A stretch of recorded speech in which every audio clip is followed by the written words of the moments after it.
সন্ধ্যার পর বাড়িতে ফেরা থেকেই বৈঠক বসেছে। আজকের দিনটা শেষ। আজকের দিনটা বাদ দিলে হাতে মোটে 4টা দিন থাকে। পঞ্চম দিন বিয়ে।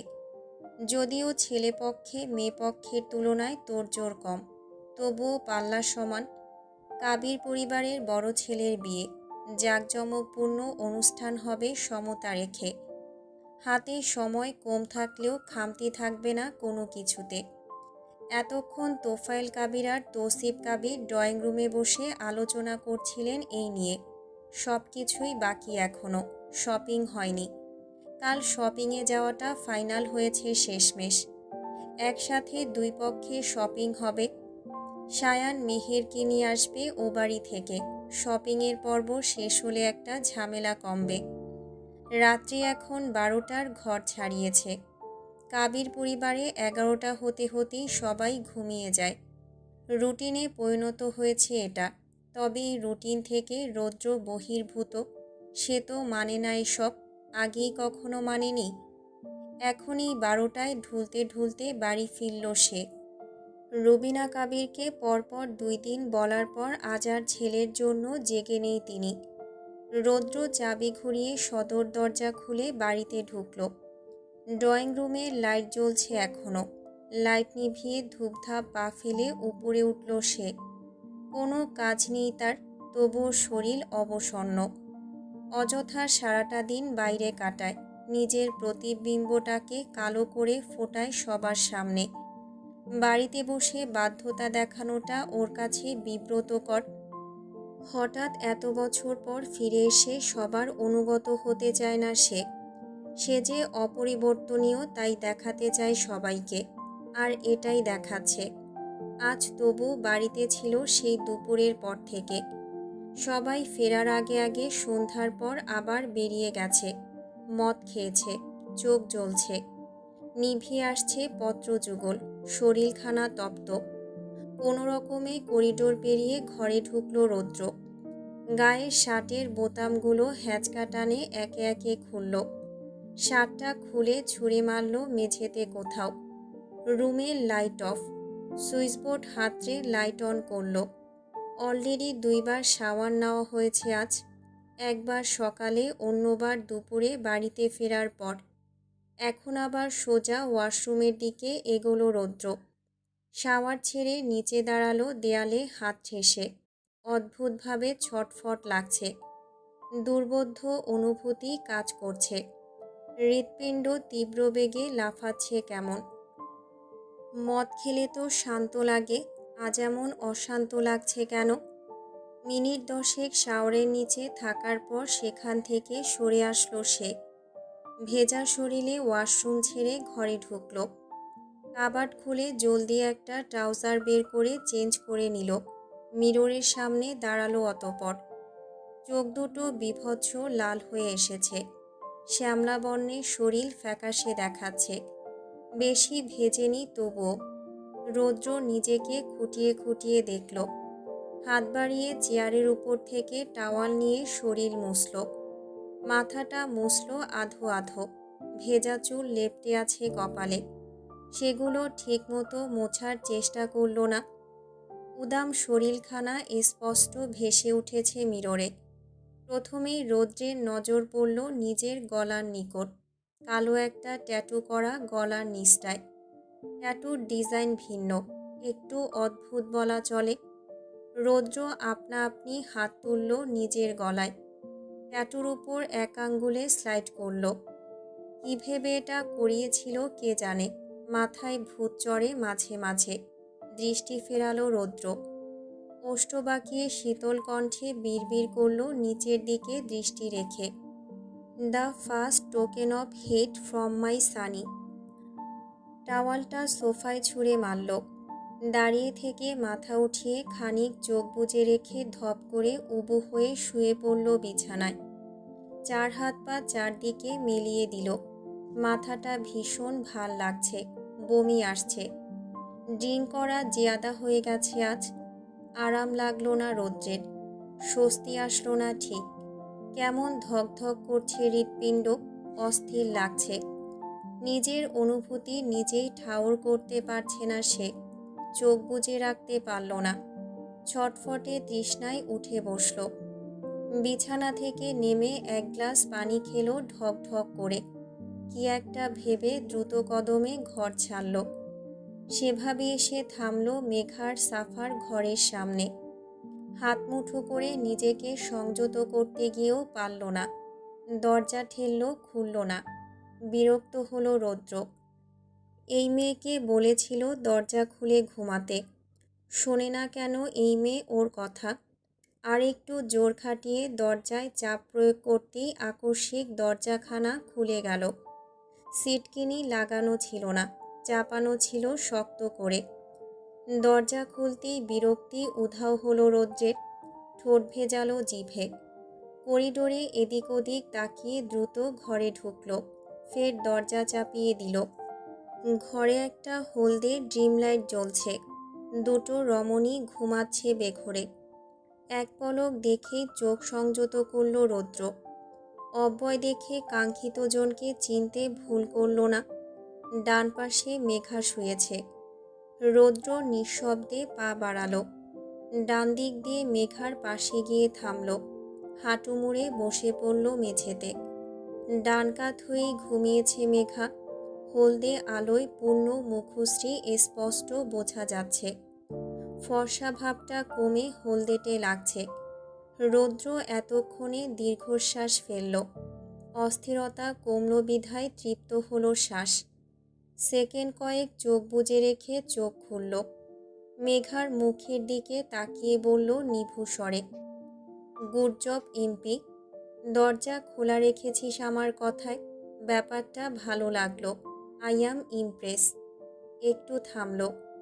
ওষ্ঠপুটে দাঁত বসিয়ে ভাবুক হয়ে শুধালো নিজেই নিজেকে, রিয়েলি আই অ্যাম ইমপ্রেস। নীরব রইল কিছুক্ষণ। বিছানার ধারে মাথা এলিয়ে দিল মেঘার মুখ বরাবর। সিলিংয়ে ফ্যান চলছে, এসি অফ। বিরক্ত হয়ে বেডসাইড টেবিল থেকে রিমোট তুলে এসি অন করল রৌদ্র। অতপর ফের মাথা এলিয়ে দিল। ফ্যানের বাতাসে মেয়েটার বেনি থেকে ছুটে আসা ছোট ছোট চুলগুলো উঠছে। মুখে বাড়ি খেয়ে আবার উড়ে উড়ে যাচ্ছে। একে তো রুমে আলো কম। এই ক্ষীণ আলোতে এই মেয়েটাকে দেখে শান্তি মিলছে না। তার উপর এই চুলগুলো দেখার মাঝে বড্ড ডিস্টার্ব করছে। রৌদ্র মুখে চসূচক শব্দ উচ্চারণ করল। কপালে বিরক্তির ভাঁজ ফেলে হাত বাড়িয়ে দিল মেঘার দিকে। বাম হাতের তর্জনীর দ্বারা অতি আলগোছে খুব সন্তর্পণে বেবি চুলগুলোর অবাধ্যতা রুখল। খুব সাবধানে কানের পাশে গুজে দিল চুলগুলো। তড়িতে হাত সরিয়ে নিল আবার।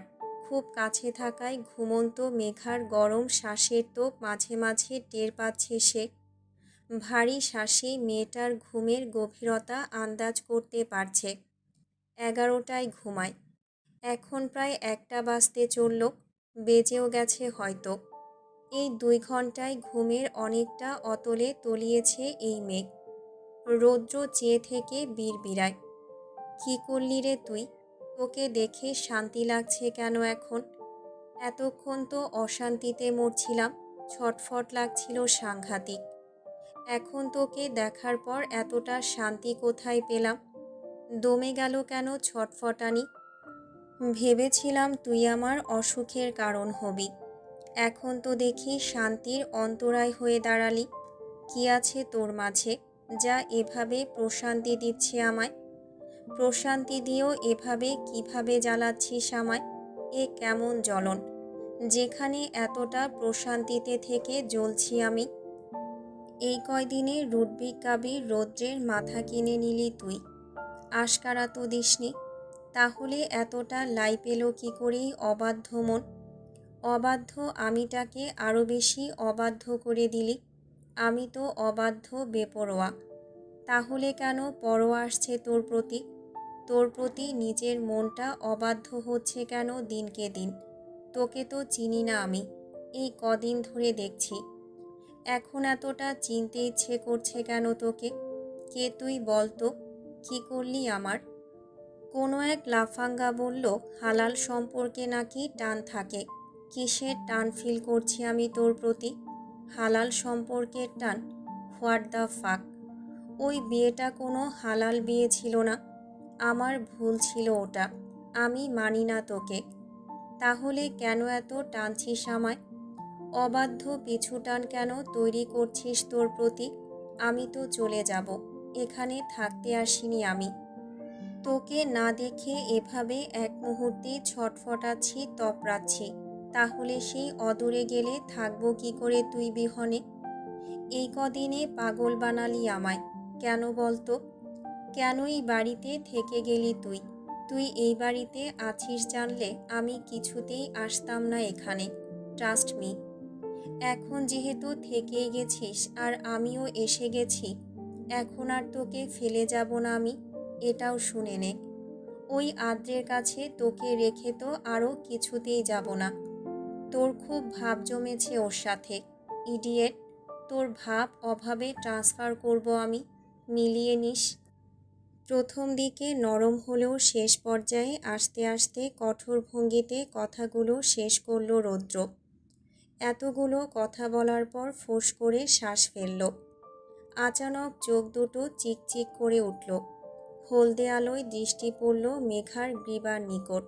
অর্ধ উন্মুক্ত গলায় সেই একখানা চেন ঝিকঝিক করে জ্বলছে। ড্রিমলাইটের রিফ্লেকশনে ক্ষণে ক্ষণে চমক ছড়াচ্ছে। চকচকে হয়ে ঝিলমিল করে নিজের দখলদারির আধিপত্য দেখাচ্ছে। জ্বলছে যেন রৌদ্রকে দেখিয়েই।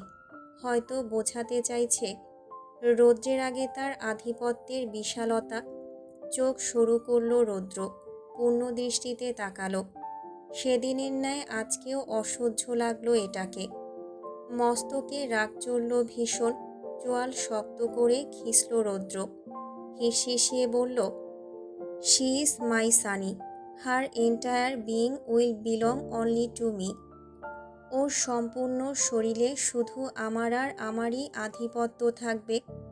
যতক্ষণ না আমি আধিপত্য বিস্তার করব ততক্ষণ ওর সংস্পর্শ কাউকে সহ্য করব না।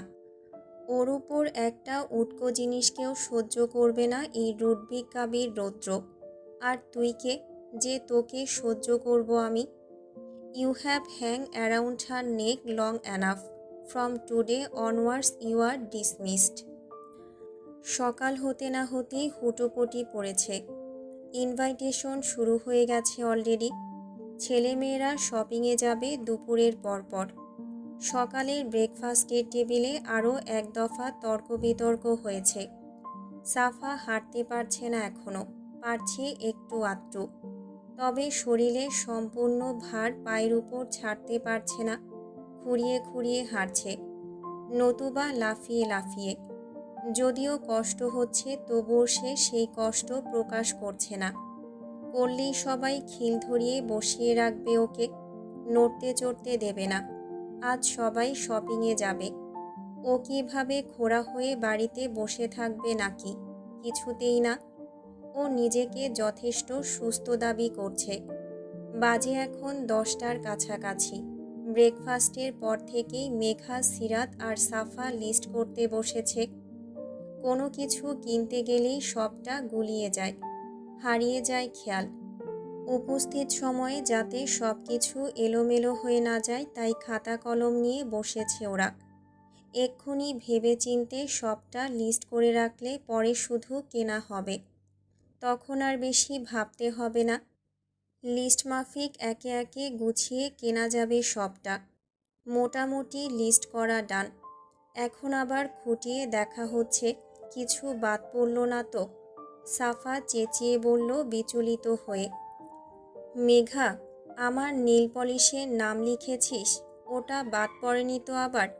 বাদ পড়লে লিখে ফেল। লিখবি ব্রাউন কালার নীল পলিশ। আমার ড্রেসের সাথে ম্যাচ করে ব্রাউন নীল পলিশ কিনবো আমি। যদি ভুলে যাই তাহলে কেনা হবে না।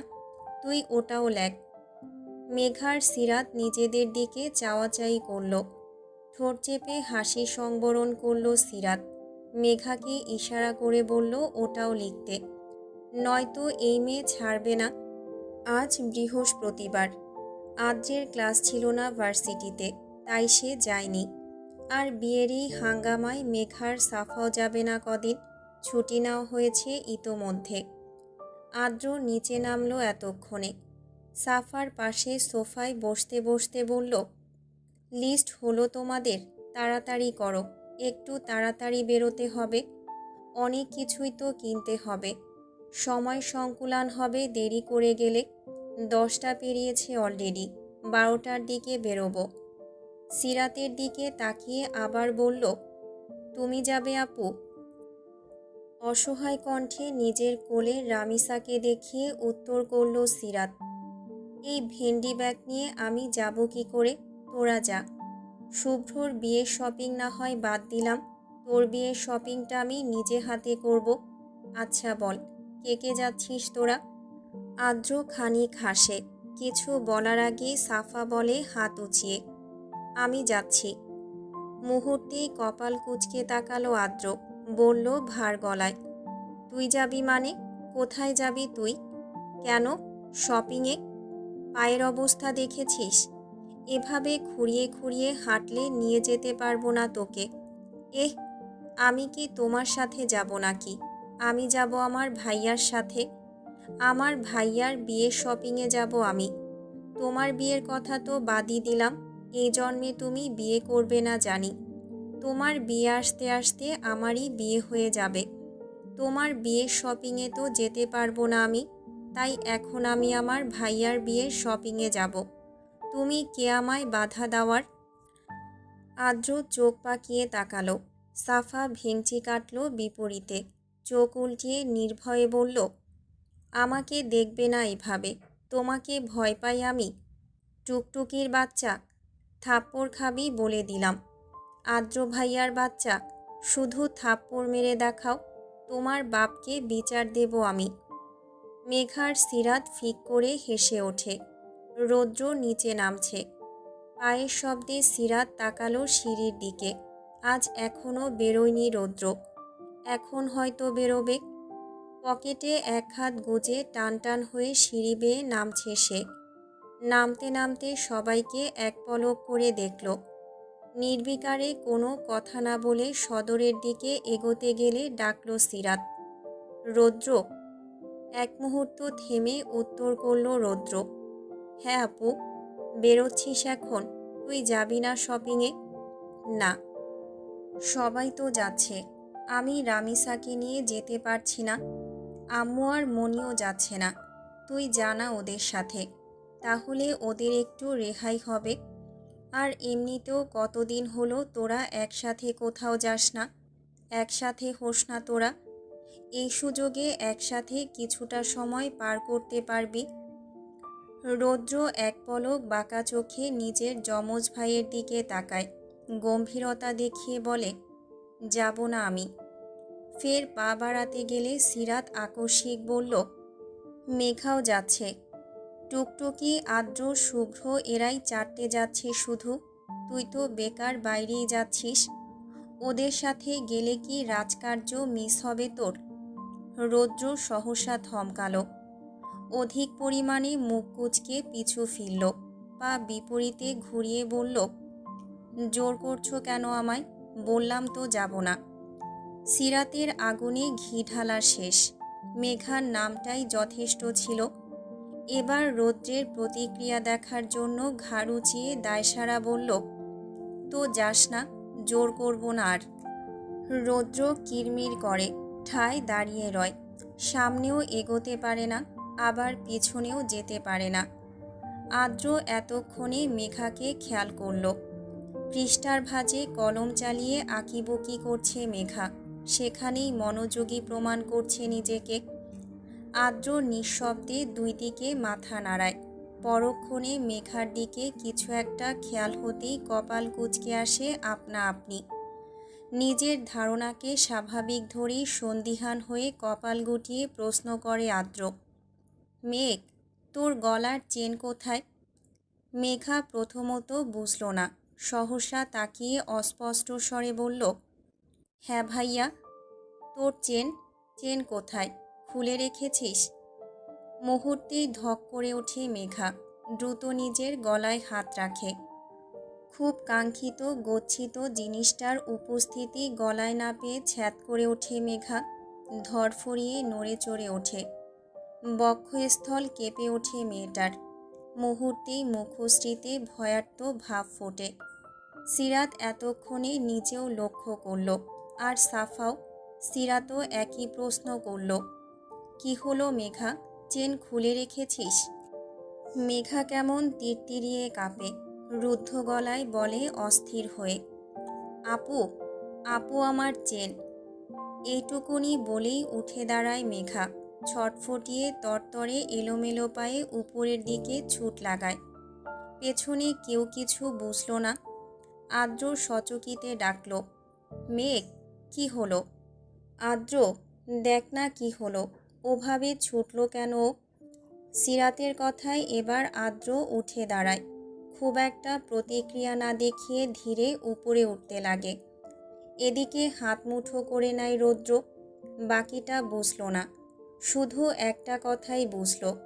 কানে বাজল আদ্রের কথাটা, তোর গলার চেন কোথায়? মেঘা ঘরে উঠেছে এক নিমিষেই। আদ্র পিছন পিছন উঠল।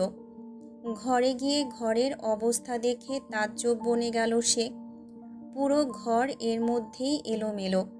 বালিশ ছড়িয়ে ছিটিয়ে পড়ে আছে মেঝেতে। বেডশিটটাও ছিটকে পড়ে আছে একপাশে। টেবিলের উপরের ফুলদানিটা উল্টে পড়ে আছে। ড্রেসিং টেবিলের উপরের মেয়েলি সাজগোজের জিনিসগুলো সব মেঝেতে ছড়ানো ছিটানো। মেঘার অবস্থা হন্তদন্ত। সেভাবেই ওয়াশরুম থেকে বেরিয়ে আসলো। কিছু খুঁজছে হন্য হয়ে, কাঁপছেও। খোপা খুলে চুলগুলো ছড়িয়ে পড়েছে পিঠ ঝাপটে। এলোমেলো হয়ে এদিক ওদিক সব কিছু ঘাটছে মেঘা। আদ্র সবটা দেখে নিজেকে সামলে ডাকল, মেঘ, কি করেছিস এসব? কি হয়েছে? মেঘা চকিতে যায়। দৃষ্টি ঝাপসা হয়ে আসে ওর। আদ্রকে ঝাপসা দেখে, ছুটে আসে আদ্রের কাছে। আদ্রের এক বাহু আঁকড়ে ধরে। কোনো রকমে থেমে থেমে বলে ভেজা গলায়, ভাইয়া, আমার চেন, আমার চেন কোথায়? আদ্র না বুঝে বলে, চেন কোথায় মানে? কোথায় রেখেছিস? খুলে রাখিসনি তো তুই?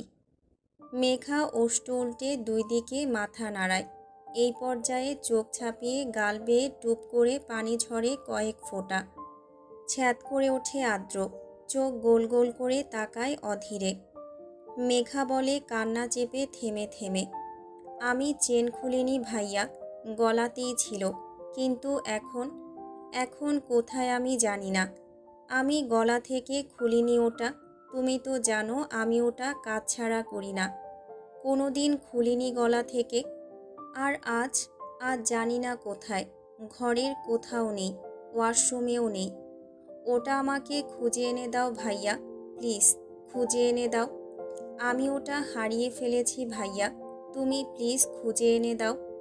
ওটা ছাড়া আমার কাছে আর কিছু নেই, কিচ্ছু না। আমার আম্মুর শেষ স্মৃতি ওটা ভাইয়া, প্লিজ খুঁজে এনে দাও। ওষ্ঠ ভেঙে ফুপিয়ে কেঁদে ওঠে মেয়েটা। ওর মায়ের রেখে যাওয়া শেষ স্মৃতি ছিল ওটা, যা আজ অবধি এক মুহূর্তের জন্য কাছছাড়া করেনি সে। সর্বদা কাছে রেখেছে, গলা থেকে খোলেনি কখনো। ওর কাছে চেনের মূল্য কতটা তা এই বাড়ির লোক হাড়ে হাড়ে জানে। মেয়েটাকে এভাবে ঠোঁট ভেঙে কাঁদতে দেখে বিচলিত হয় আদ্র। এমন কিছু হবে তার ধারণাতেও ছিল না।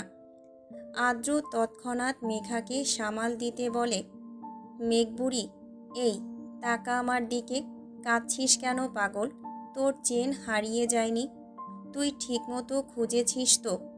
এভাবে সব এলোমেলো করে খুঁজলে পাবি? থাম একটু, শান্ত হ, আমি খুঁজে এনে দেব তোকে। তুই তো কাল থেকে বাড়িতেই ছিলি, কোথাও যাসনি। চেন হারালে বাড়িতেই হারিয়েছে, হয়তো খুলে পড়ে গেছে কোথাও। খুঁজলে ঠিকই খুঁজে পাওয়া যাবে দেখিস। আমি খুঁজব, দাঁড়া। কোথায় কোথায় গিয়েছিলি বল আমায়? ছাদে গিয়েছিলি? আমি ছাদে গিয়ে খুঁজব? মেঘা ফিকরে ওঠে, মুচড়ে ওঠে ভেতরটা। ও যে বড্ড নরম। যতটা কঠোর দেখায় নিজেকে তার থেকেও হাজার গুণ নরম সে। ওর কাছে আম্মুর একমাত্র স্মৃতি ছিল ওটা। আব্বুর তো রেখে যাওয়া কোনো স্মৃতি নেই। আজও আম্মুর রেখে যাওয়া স্মৃতিটাও হারিয়ে ফেলল। এটা ভাবতেই কেমন কান্না আসছে ডুকরে। আদ্রকে সামলে রেখে ছাদে উঠল। ঠিকমতো দাঁড়িয়ে থাকতে না পেরে পিছিয়ে গিয়ে টেবিলের সাথে ধাক্কা খেল মেঘা। হেলান দিয়ে পড়ল টেবিলে। খালি ঘরে পেয়ে ওষ্ঠ উল্টে শব্দ করে ফিকরে কেঁদে উঠল এ বেলায়। গাল গড়িয়ে টপাটপ অঝরে পানি ঝরছে। ঝাপসা দেখছে চোখে। হাত তুলে গালের পানিটুকু মোছার আগেই হ্যাঁচকা টানে মেঘাকে পিছু ফেরালো কেউ। অকস্মাৎ নিজেকে সামলে দাঁড়ানোর আগেই ঠাস করে সপাটে একটা দাপুটে চড় আছড়ে পড়ল মেয়েটার নরম গালে। মেঘা টাল সামলাতে না পেরে ছিটকে পড়ল মেঝেতে। এবারও নিজেকে সামলে নেওয়ার আগেই আবারও কেউ হ্যাঁচকা টানে ওকে তুলে দাঁড় করালো। মাথা চক্কর দিয়ে উঠল মেঘার। ব্যথার তোপে আরও কয়েক ফোঁটা নোনা জল যোগ হলো চোখের কার্নিশে। ঝাপসা চোখ মেলতেই রৌদ্রের খ্যাপাটে মুখশ্রীর সম্মুখীন হলো মেঘা। কিছু না বুঝেই রক্তিম চোখে চেয়ে বিকট আওয়াজে গর্জে উঠল রৌদ্র। You bastard! গাল চুলকাচ্ছিল আমার হাতে থাপ্পড় খাওয়ার জন্য। ইডিয়েট! ওড়না কোথায় তোর শরীরে? পরপুরুষ তোর গলায় নজর দেবে কেন? বল আমায়, ফাকিং উইম্যান! মেরে ফেলবো তোকে আমি। মেঘা চমকায়। অনর্গল পানি গড়ায় চোখ থেকে। ঝিঝি ধরে মাথাসহ পুরো শরীরে। দাপুটে থাপ্পড়ের জোরে পুরো শরীর ঝিমঝিমিয়ে ওঠে। রৌদ্রর চোখে পানি দেখে আসল হেতু না জেনে ওকে হিস্টে টেনে আনে নিজের কাছে।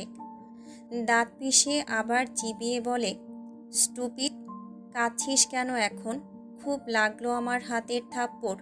আমারও লেগেছে। যখন ও তোর গলার দিকে তাকিয়েছে তখন লেগেছে আমার। এখানটায় লেগেছে, বুঝলি? তর্জনী দিয়ে নিজের বুক তাক করে বলল রৌদ্র। আরও বলল, কেন তাকাবে কেউ তোর দিকে? তোর দিকে তাকিয়েছে কিন্তু তোর গলার দিকে কেন তাকাবে বল? ঢেকে রাখতে পারিস না নিজের সৌন্দর্য? সবাইকে বিলিয়ে বেড়াস, ইম্পিউডেন্ট গাল! আমার জিনিস শুধু আমার, বুঝলি? কারোর দৃষ্টি পড়বে না আমার জিনিসের উপর, কোনো ইঞ্চিতেও না।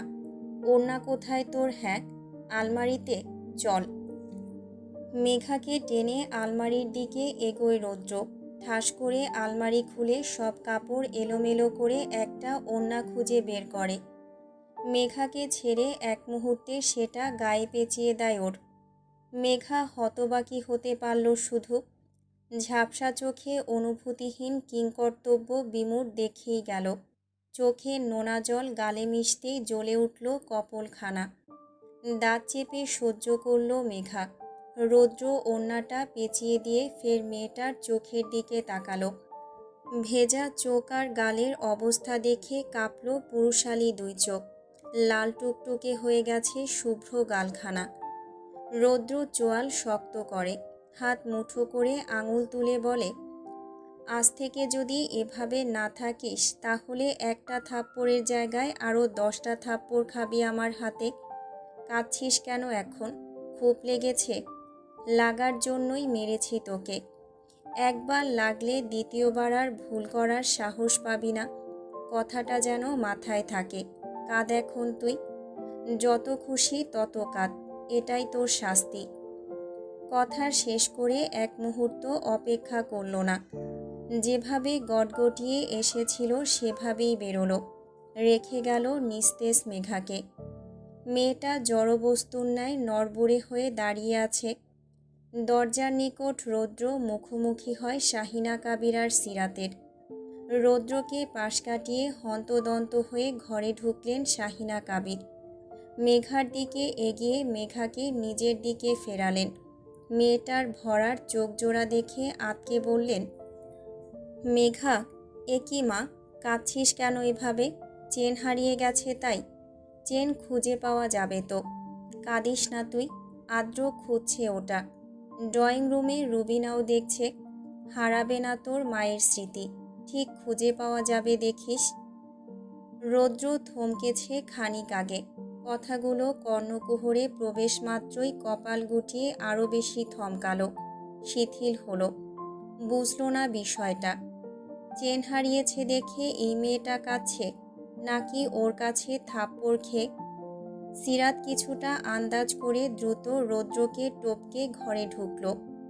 মেঘাকে নিজের দিকে ফিরিয়ে দেখা মাত্রই আঁতকে উঠল সেও।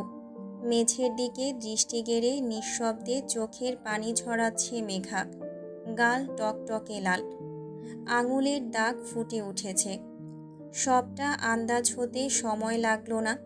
রেগে মেগে রৌদ্রের দিকে ফিরল সিরাত, ধমকে ডাকল, রৌদ্র। শুনল না বেপরোয়া রৌদ্র। এক মুহূর্ত অপেক্ষা করল না, দপাদপ পা ফেলে ঘর পেরিয়ে নিজের ঘরে ঢুকল। ঠাস করে লাগিয়ে দিল দরজাটা।